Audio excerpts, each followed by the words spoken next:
இவரு அங்க கை வைக்கும் போது ரத்த கரையாலான ஃபிங்கர் பிரிண்ட் அங்கேயே ஒட்டிக்குது. அதுக்கப்புறம் அந்த வழியில போற வண்டியெல்லாம் ஆக்சிடென்ட் ஆகுது.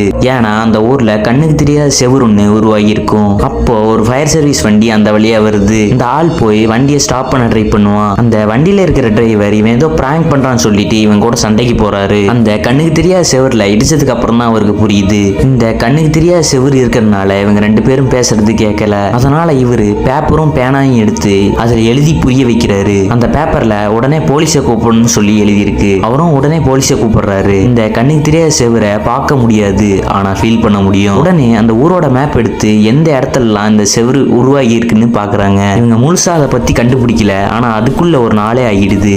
அந்த ஊர்ல இருக்கிற ஒரு சில பேர் இதை பாக்குறாங்க. அதுல ஒரு பொண்ணு அதை பார்த்துட்டு மயங்கி விழுந்துடுறா. புரியாத மொழியில ஏதோ சொல்லிட்டு இருக்கா. அதுக்கப்புறம் அந்த ஊர்ல இருக்கிற மக்களுக்கு இந்த விஷயம் தெரிய வருது. அந்த கண்ணுக்கு தெரியாத செவரு அந்த ஊரை சுத்தி மட்டும்தான் இருக்கு. அந்த கண்ணுக்கு தெரியாத செவரை பார்த்துட்டு இருக்கும்போது அந்த போலீஸ் ஆபீசருக்கு நெஞ்சு வலிக்க ஆரம்பிக்குது. உடனே அவரோட ஹார்ட் பிளாஸ்ட் ஆயிருது.